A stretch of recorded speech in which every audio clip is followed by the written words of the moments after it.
হুজরায়ে আয়েশাতে 4টা কবরের জায়গা আছে। একটা কবরের জায়গা আল্লাহর রাসূল নির্বাচিত করে দেখায় দিয়েছেন, ঈসা নবীর কবর হবে যেখানে।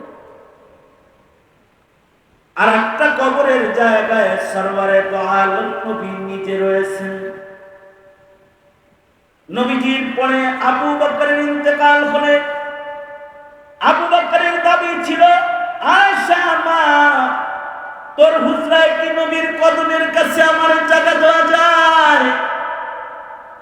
অবশ্যই আব্বা জান, আপনি আমার হুজরায় ঘুমাবেন।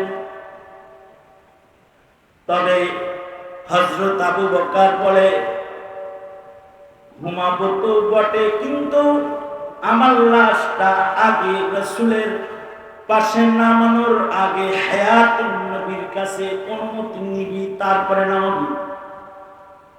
বিনা অনুমতিতে রাসূলের কদমের কাছে আমরা নামাইছ না। হযরত সিদ্দিক আকবরের ইন্তেকালের পরে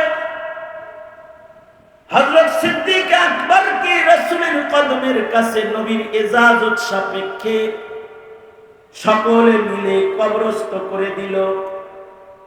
এবার একটা কবরের জায়গা খালি আছে। হযরত আয়েশা সিদ্দিকার ধান্দা, তিনি এখানে ঘুমাইবেন, হযরত আয়েশার কবর এখানে হবে।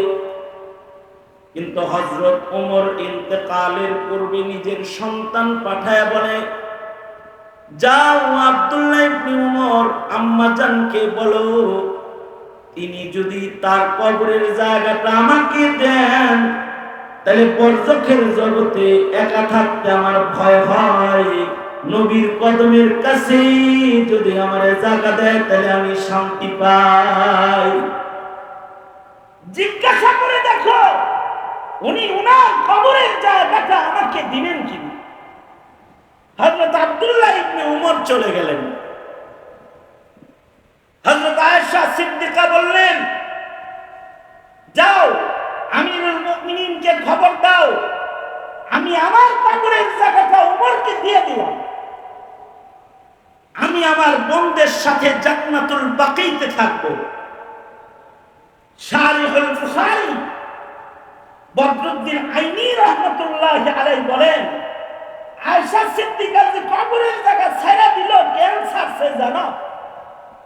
এজন্য ছেড়েছে, আয়েশা সিদ্দিকার মনে ভয় হলো, ময়দানে মাহশারে রাসূল যখন আল্লাহর আদালতে খাতমে নবুয়তের আলোকিত সিনা নিয়ে দাঁড়াবে, আর আবু বকর যখন নবীর পাশে সিদ্দিক আকবরের আলোকিত ঈমান নিয়ে দাঁড়াবে, এই রকম চন্দ্র সূর্যওয়ালা ঈমানের পাশে যদি আমি আয়েশা মোমবাতি হয়ে দাঁড়াই, আল্লাহর কাছে শরম ছাড়া আর কোনো রাস্তা থাকবে না।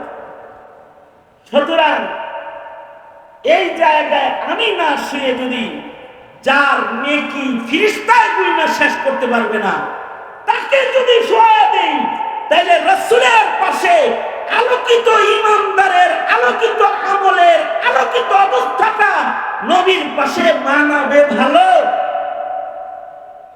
হযরত ওমরের ঈমানের এই জায়গা দেখে হযরত আয়েশা সিদ্দিকা নিজের কবরের জায়গাটা পর্যন্ত হযরত ওমরকে দিয়ে দিয়েছে।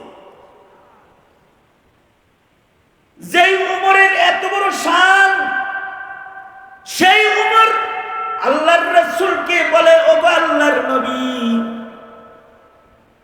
আমি আমার মায়ের চাইতে আপনাকে বেশি ভালোবাসি, সব মানুষের চাইতে বেশি ভালোবাসি, কিন্তু নিজের জানের চাইতে বেশি ভালোবাসি না। এখন মুহাদ্দিসরা বলে, আসলে কথাটা ওমরের কথা না, ওমর তো মুহাদ্দিস, কথাটা আসলে আল্লাহ তাআলা ওমরের কলবের ভিতরে ঢাইলা নবীর মজলিসে কথাটা উঠায়া কিয়ামত পর্যন্ত আনেওয়ালা উম্মতরা রাসূলকে কতটুকু ভালোবাসবে, এর সীমানাটা নির্ধারণ করার জন্য আল্লাহ বলাইতেছে। এ কারণে হযরত ওমর আল্লাহর এলকার কথা বলতেছে যে আমি আমার জানের চাইতে আপনারে বেশি ভালোবাসি না, আসলে জানের চাইতে আগে থেকে বেশি ভালোবাসি। উমরের জীবনের চাইতেও বেশি উমর আল্লাহর রাসূলকে বেশি ভালোবাসে। কিন্তু কিয়ামত পর্যন্ত এই জমিনে নবীর উম্মত যারা আসবে তাদের ভালোবাসার সীমানাটা কি হবে এটা শিখানোর জন্য হযরত ওমর বলে জানের চাইতে বেশি ভালোবাসি না। এবার আল্লাহর রাসূল যখন বলতেছেন তাহলে তুমি ঈমানদার না, এবার ওমর সীমানায় দাঁড়ায়া বলতেছে আমি জানের চাইতে আপনাকে বেশি ভালোবাসি। তার মানে হলো কিয়ামত পর্যন্ত আনেওয়ালা উম্মতরা নেতারে ভালোবাসবা আর নবীরে ভালোবাসবা, এক তাল না। দলকে ভালোবাসবা আর রাসূলকে ভালোবাসবা, ভালোবাসা একই তাল না। বিবিরে ভালোবাসবা আর রাসূলকেও ভালোবাসবা, একই তালের ভালোবাসা মনে করেছো না। আত্মাকে নিজের জীবনকে ভালোবাসবা, রাসূলকে ভালোবাসবা, এক না। এই সব ভালোবাসার চাইতে অনেক বেশি উঁচু ভালোবাসা মুমিনের হৃদয়ে জমা থাকতে হবে মুহাম্মদুর রাসূলুল্লাহ সাল্লাল্লাহু আলাইহি ওয়াসাল্লামের জন্য।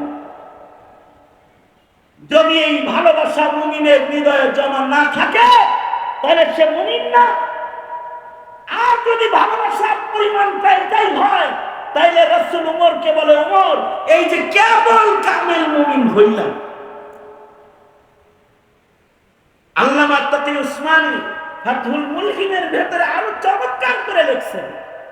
উনি বলেন ওমর তো রাসূলের জানের চাইতে আগে থেকেই বেশি ভালোবাসে, কিন্তু এরপরেও